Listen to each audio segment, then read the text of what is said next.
Alright, today I will be reading As a Man Thinketh by James Allen, starting from chapter 1, page 3. The aphorism, as a man thinketh in his heart, so is he, not only embraces the whole of a man's being, but is so comprehensive as to reach out to every condition and circumstance of his life. A man is literally what he thinks, his character being the complete sum of all of his thoughts. As a plant springs from and could not be without the seed, so every act of a man springs from the hidden seeds of thought and could not have appeared without them. This applies equally to those acts called spontaneous and unpremeditated as to those which are deliberately executed. Act is the blossom of thought, and joy and suffering are its fruits. Thus does a man garner in the sweet and bitter fruitage of his own husbandry.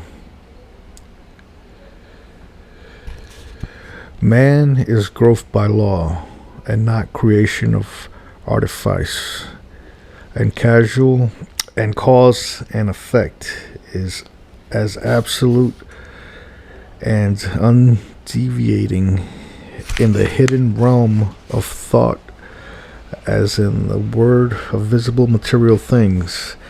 A noble and godlike character is not a thing of favor or chance, but is the natural result of continued effort in right thinking, the effect of long cherished association with godlike thoughts, and ignoble and bestial character by the same process is the result of the continued harboring of groveling thoughts. Man is made or unmade by himself. In the armory of thought he forges the weapons by which he destroys himself. He also fashions the tools which he builds himself heavenly mansions of joy and strength and peace. By the right choice and true application of thought, man ascends to the divine perfection. By the abuse and wrong application of thought, he descends below the level of the beast. Between these two extremes are all the grades of character, and a man is their maker and master. Of all beautiful truths pertaining to the soul, which have been restored and brought to light in this age, none is more gladdening or fruitful of divine promise and confidence than this, that man is the master of thought, the molder of character, and the maker and shaper of condition, environment, and destiny. As being of power, intelligence, and love, and the lord of his own thoughts, man holds the key to every situation and contains within himself that transforming and regenerative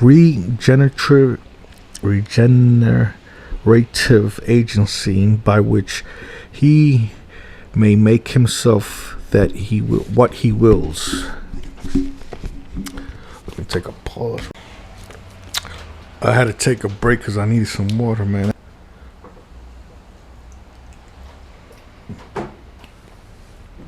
Let's proceed. Man is always the master, even in his weaker and most abandoned state. But in his weakness and degradation, he is the foolish master who misgoverns his household.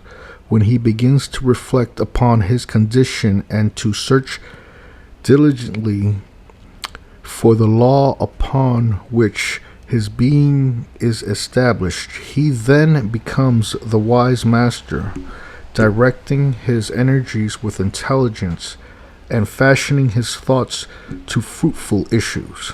Such is the conscious master, and man can only thus become by discovering within himself the laws of thought, which discovering is totally a matter of application, self-analysis, and experience. Only by much searching and mining are gold and diamonds obtained, and man can find every truth connected with his being if he will dig deep into the mind of his soul,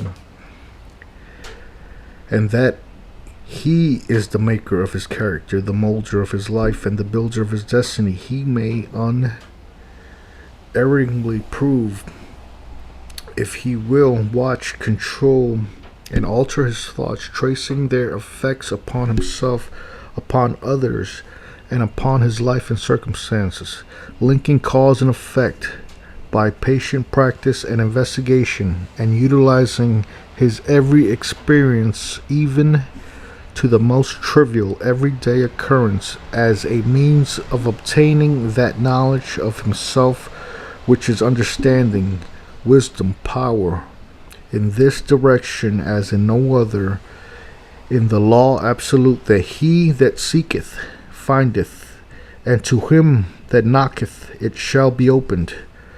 For only by patience, practice, and ceaseless importunity can a man enter the door of the temple of knowledge. That was chapter 1. As a Man Thinketh, by James Allen. Importunity.